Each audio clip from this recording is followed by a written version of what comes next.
আপনারা দেখছেন news now, খবরের নতুন ভাষা।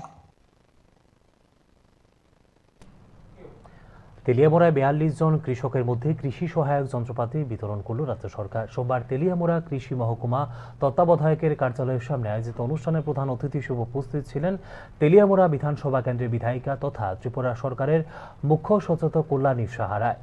কৃষি ও কৃষকের আয় দ্বিগুণ করার মধ্য দিয়ে তাদের আর্থ-সামাজিক উন্নয়নে নিরলসভাবে কাজ করছে বর্তমান রাজ্য সরকার। কৃষকদের সম্মানের সঙ্গে বাঁচার সুযোগ ও স্বনির্ভরতা নিশ্চিত করতে বিভিন্ন প্রকল্প নেওয়া হয়েছে এবং আগামী দিনেও পরিকল্পনা অনুযায়ী কৃষি উন্নয়নের কাজ অব্যাহত থাকবে বলে জানিয়েছেন বিধানসভার মুখ্য সচেতক কল্যাণী সাহা রায়। অনুষ্ঠানে পাওয়ার স্পেয়ার সহ বিভিন্ন আধুনিক কৃষি যন্ত্র তুলে দেওয়া হয় কৃষকদের হাতে।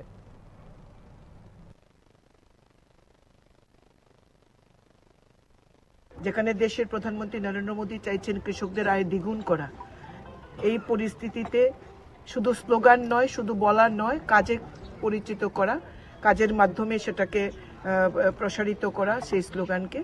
আজকে আমরা Teliamura office of the superintendent of agriculture অফিসে তেমনি কিছু পাওয়ার উইডার এবং অন্যান্য জিনিসপত্র, আজকে আমরা পাওয়ার স্প্রেয়ার আমরা আজকে কৃষকদের মধ্যে তুলে দিচ্ছি সম্পূর্ণ বিনামূল্যে।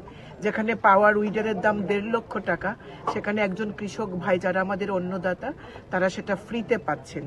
নিঃসন্দেহে এটা তাদের চাষবাসে কৃষিকাজের ক্ষেত্রে আগামী দিনে প্রচুর সহায়তা করবে এবং কাজকে আরও অনেক বেশি সহজসাধ্য হবে। কৃষক বন্ধুরা অত্যন্ত খুশি সরকারের এই উদ্যোগে এবং মাননীয় কৃষিমন্ত্রীর এই উদ্যোগে। কৃষকরা খুবই খুশি।